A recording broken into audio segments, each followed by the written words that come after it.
Here in the United States and in New York City, childhood obesity rates have more than doubled in the last 2 decades.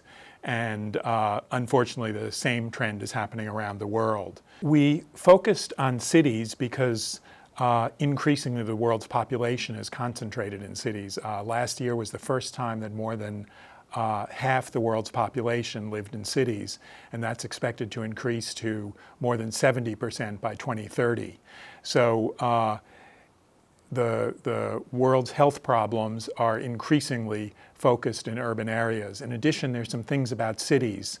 The reduction in physical activity, the easy access to unhealthy food, that seems to contribute to obesity, and also the high rates of poverty. So if we're going to reverse childhood obesity, that has to happen in cities. And we have found a number of ways where we think the cities can learn from each other. And I should also say that we think that London and New York City are in the forefront of doing work on childhood obesity. And yet I think most of the experts we consulted felt that unless we do something dramatically different, even those concerted efforts in New York and London aren't going to be sufficient to turn the epidemic around.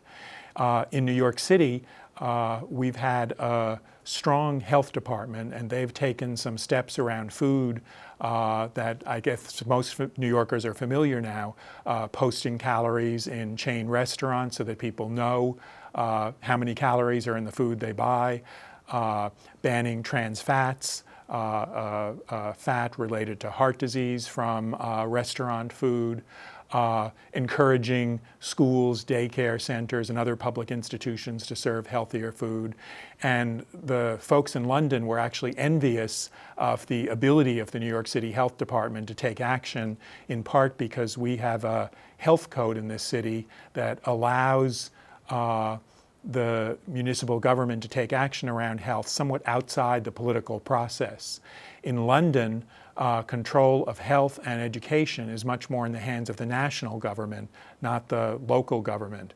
But where London seems to be a little ahead of New York is in developing a transportation system that makes it easier for people to walk and bike than here in New York. And so I think that's an area where we can learn something from them. I think the food industry has played a really important role in contributing to the obesity epidemic. They have really made unhealthy food ubiquitous, and so it's really easy any place, any time to find high fat, high calorie, high sugar foods. And we found that to be true both in New York City and London. And I think we need to be thinking about developing public policies that make healthy choices easy choices, and that will require changing how the food industry does business. The CUNY School of Public Health is a new venture bringing together several long-standing public health programs that have been at CUNY for a while, programs at Hunter College, Brooklyn College, Lehman College, and a new program here at the Graduate Center, a Doctor of Public Health program that I direct. And we've identified 4 research themes for the School of Public Health. The first is making cities healthier places. The second is finding ways for people to age in a healthy way in cities. The third is to prevent and manage chronic diseases within cities. And the fourth is to reduce the health inequities that characterize New York and so many other cities. This project addresses every one of those 4 themes. We're looking to find ways to make New York, London, and we hope the lessons we learn will benefit other cities in other parts of the world to be healthier. We also think it will reduce the huge health inequities that characterize both these 2 cities and other cities.